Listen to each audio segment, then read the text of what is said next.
Olá! Hoje a gente vai mergulhar a fundo numa pesquisa brasileira que está na vanguarda da neurociência.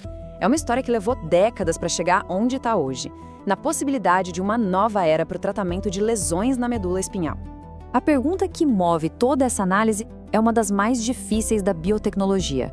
Por muito, muito tempo, a resposta foi um não bem definitivo. Mas quase 30 anos de pesquisa feitos aqui no Brasil estão começando a balançar essa certeza. Então, vamos entrar em modo debug para desmontar os sistemas que operam por trás dessa história. Primeiro, vamos entender a base do problema. Por que o corpo humano, que é tão bom em se regenerar, simplesmente não consegue reparar a medula espinhal? A resposta está numa cascata de eventos que acontece logo depois do trauma. Pensa na medula espinhal como a principal autoestrada de informação do corpo. Quando essa via é danificada, seja por um acidente ou uma doença, a comunicação é cortada. Os comandos do cérebro não chegam mais nos músculos e as sensações do corpo não chegam mais ao cérebro. O que é mais interessante aqui é a reação do próprio corpo ao dano. Logo depois do trauma inicial, vem uma inflamação super intensa que acaba matando até células nervosas que não tinham sido atingidas diretamente. Aí o corpo tenta conter o estrago, formando uma barreira, a tal da cicatriz glial. O problema é que essa cicatriz, que no começo até ajuda, depois se torna o principal obstáculo para qualquer tentativa de regeneração dos neurônios. E essa citação resume perfeitamente o dogma científico. A cicatriz glial cria um ambiente que, tanto fisicamente quanto quimicamente, impede que as fibras nervosas cresçam e se reconectem. Por décadas, a ideia de superar essa barreira parecia impossível. E é exatamente aqui que a inovação entra em cena. Se o problema é uma barreira que impede a passagem, por que não construir uma ponte? Essa é basicamente a lógica por trás da pesquisa liderada pela bióloga Tatiana Sampaio, lá na UFRJ.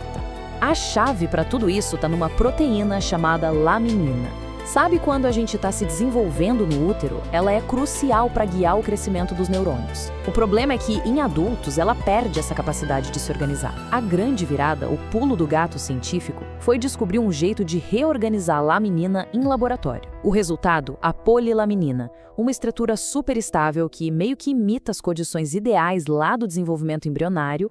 E o processo, na sua lógica, é de uma elegância impressionante. A laminina, quando é submetida a um pH bem específico, se auto-organiza, montando uma estrutura tridimensional. E quando essa estrutura é aplicada na lesão, ela funciona como um andaime, oferecendo um caminho físico para que os axônios possam, finalmente, atravessar a cicatriz e tentar se reconectar. E ainda por cima, parece que ela também protege os neurônios que sobreviveram ao trauma inicial. Mas claro, uma descoberta dessas não acontece do nada, não surge por acaso. Para a gente entender o real significado dela, a gente precisa analisar o sistema em que ela foi criada, o sistema da pesquisa científica de longo prazo.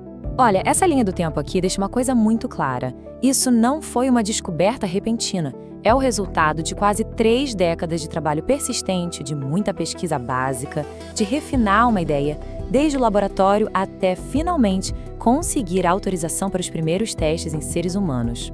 E é muito importante a gente colocar nome e endereço dessa jornada. A pesquisa tem uma liderança clara, a professora Tatiana Sampaio, e um local, a Universidade Federal do Rio de Janeiro, que é uma instituição pública. E olha, essa jornada não foi nem um pouco fácil. Essa citação da própria pesquisadora revela a realidade por trás da inovação no Brasil. Pesquisas de longo prazo como essa são extremamente vulneráveis a instabilidades de verba e a mudanças políticas. E para a gente ter uma ideia do que essa escassez significa na prática, dá uma olhada nesse número. 55%. Essa foi a redução em um único ano da principal fonte de financiamento da ciência brasileira, o FNDCT. É nesse ambiente, remando contra a maré, que uma pesquisa de 3 décadas como essa precisou arrumar um jeito de sobreviver. Com resultados tão promissores, é natural que um terceiro sistema entre em jogo, o da comunicação. E é aqui que a velocidade da narrativa muitas vezes bate de frente com um ritmo bem mais cauteloso da ciência. Aí a gente começa a ver manchetes como essa. Elas são fortes, né? Elas geram esperança, capturam a atenção do público. O problema é que elas simplificam demais um processo que é super complexo e pulam etapas que são cruciais para a validação científica. Agora, vamos comparar a manchete com as palavras da própria cientista que lidera a pesquisa. Percebe a cautela? A precisão na linguagem e a consciência de que a ciência precisa de tempo, precisa de evidências fortes. Esse contraste entre a narrativa pública e a realidade da pesquisa é um ponto-chave aqui na nossa análise. E para a gente entender de onde vem toda essa cautela, é só olhar para o processo. A pesquisa da polilaminaina completou a fase pré-clínica, em animais, e agora foi autorizada a começar a fase 1, que o foco é basicamente testar a segurança do procedimento em humanos. Ou seja, ainda existe um longo caminho de teste de eficácia pela frente antes que a gente possa falar em um tratamento estabelecido. E essa visão não é isolada. A opinião de outros especialistas reforça essa necessidade de ter calma. Divulgar resultados iniciais como se fosse uma cura definitiva pode criar uma expectativa que, infelizmente, talvez não se concretize. E isso pode gerar uma frustração enorme em pacientes e familiares. Então, no fim das contas, o que o caso da polilaminina nos ensina sobre como a inovação realmente acontece?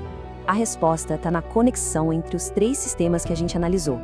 Pensa bem, a gente tem o sistema biológico, um problema de uma complexidade absurda. A gente tem o sistema de pesquisa, que opera numa velocidade completamente diferente, na escala de décadas, com recursos limitados e muita persistência. E, por fim, a gente tem o sistema de mídia, que opera na velocidade do agora, traduzindo toda essa complexidade em manchetes simples e potentes. E essa talvez seja a lógica central que este caso revela. A verdadeira ruptura científica raramente é um momento eureka. Na maioria das vezes é um processo longo, difícil, muitas vezes invisível para o grande público e que acontece apesar dos desafios do sistema e não por causa de um sistema perfeito. E tudo isso nos leva à questão final.